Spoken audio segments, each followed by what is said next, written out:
लोग समझते हैं हाई आईक्यू का मतलब है तेज गणित, मुश्किल सवाल और क्लास में सबसे आगे बैठा हुआ स्टूडेंट। लेकिन सच ये है, हाई आईक्यू अक्सर शांत होता है। वो शोर नहीं मचाता, वो खुद को साबित नहीं करता और वो हर बहस में कूदता भी नहीं। अगर आपको लगता है हाई आईक्यू सिर्फ नंबर्स का खेल है, तो ये वीडियो आपके लिए आंखें खोल देने वाली है। आज हम बात कर रहे हैं हाई आईक्यू की, लेकिन उस वाले हाई आईक्यू की नहीं जो किताबों में लिखा होता है। आज हम बात करेंगे उन निशानियों की जो सच में हाई आईक्यू लोगों में पाई जाती हैं और जिन्हें ज्यादातर लोग गलत समझ लेते हैं। क्योंकि समस्या ये है कि ज्यादातर बुद्धिमान लोग जिंदगी में खुद को कमतर समझने लगते हैं। वे सोचते हैं शायद मैं ही सुस्त हूँ, शायद मैं ही ज्यादा सोचता हूँ, शायद मुझ में ही कोई खराबी है। हालांकि असल में ये सब हाई आईक्यू के साइड इफेक्ट्स होते हैं। और अगर आपने कभी खुद को इस लिस्ट में पाया है तो ये वीडियो सिर्फ जानकारी नहीं बल्कि एक रेवलेशन है। लेकिन एक सवाल है, अगर हाई आईक्यू इतनी बड़ी ताकत है तो अक्सर हाई आईक्यू लोग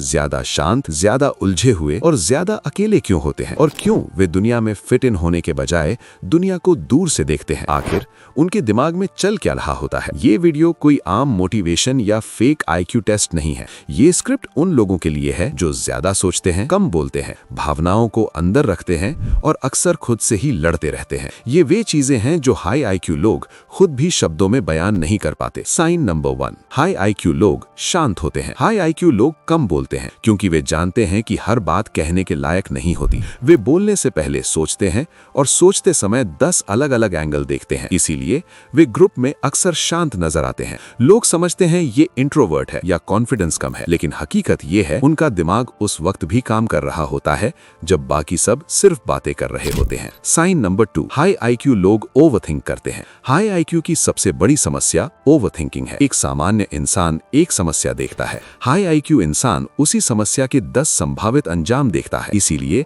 वो जल्दी फैसले नहीं करता और इसीलिए वो अक्सर खुद को स्टक महसूस करता है। लेकिन ये कमजोरी नहीं है, ये डेप्थ ऑफ थिंकिंग है। साइन नंबर 3, हाई आईक्यू लोग आसान चीजों से बोर हो जाते हैं। हाई आईक्यू लोगों को रेपिटेटिव बातें, सतही बातचीत और मीनिंगलेस गतिविधियां जल्दी बोर कर देती हैं। वे ऐसे माहौल में घुटन महसूस करते हैं जहां सोचने की कोई गुंजाइश न हो। इसीलिए वे अक्सर कहते हैं मुझे किसी चीज में मजा नहीं आ रहा। असल में उनका दिमाग चैलेंज मांग रहा होता है। अब यहाँ रुको, क्योंकि ये अभी सिर्फ शुरुआत है। हाई आईक्यू की सबसे खतरनाक निशानी अभी बाकी है। वो निशानी जो हाई आईक्यू लोगों को या तो बहुत आगे ले जाती है या अंदर ही अंदर तोड़ देती है। हाई आईक्यू होना हमेशा एक वरदान नहीं होता। कभी कभी ये एक ऐसा बोझ बन जाता है जिसे आप किसी को समझा भी नहीं सकते, क्योंकि आप जो महसूस करते हो वो शब्दों में फिट ही नहीं होता। साइन नंबर 4, हाई आईक्यू लोग इमोशनल पेन ज्यादा महसूस करते हैं। हाई आईक्यू दिमाग सिर्फ तेजी से नहीं सोचता, वो गहराई से महसूस भी करता है। एक सामान्य बात दूसरों के लिए सिर्फ एक पल होती है, हाई आईक्यू इंसान के लिए वही बात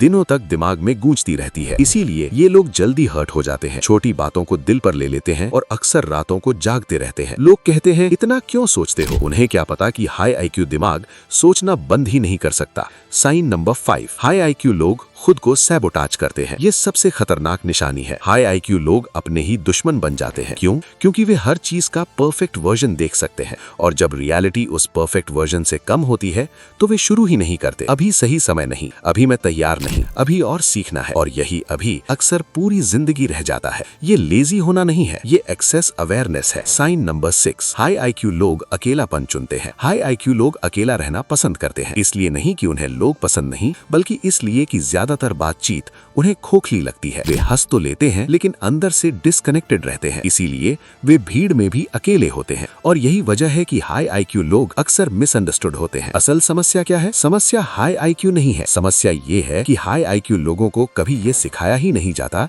कि अपने दिमाग को कैसे मैनेज करना है, ओवरथिंकिंग को कैसे कंट्रोल करना है और अपनी इंटेलिजेंस को सेल्फ डिस्ट्रक्शन के बजाय क्रिएशन में कैसे बदलना है। हाई आईक्यू को ताकत कैसे बनाए? पहला कदम, अपने आप को समस्या समझना बंद करो। आप ब्रोकन नहीं हो, आप डिफरेंट हो। दूसरा कदम, हर विचार कर अमल जरूरी नहीं, कुछ विचार सिर्फ ऑब्जर्व करने के लिए होते हैं। तीसरा कदम, परफेक्ट होने का इंतजार छोड़ दो। हाई आईक्यू एक्शन के बाद और ज्यादा तेज हो जाता है। याद रखो, दुनिया को हाई आईक्यू लोगों की शांत सोच की जरूरत है, लेकिन सिर्फ तब जब वो सोच खुद को तबाह न करे। अगर इस वीडियो ने आपके अंदर कुछ हिलाया है, अगर आपने खुद को इन लाइनों में पाया है, तो सब्सक्राइब करो।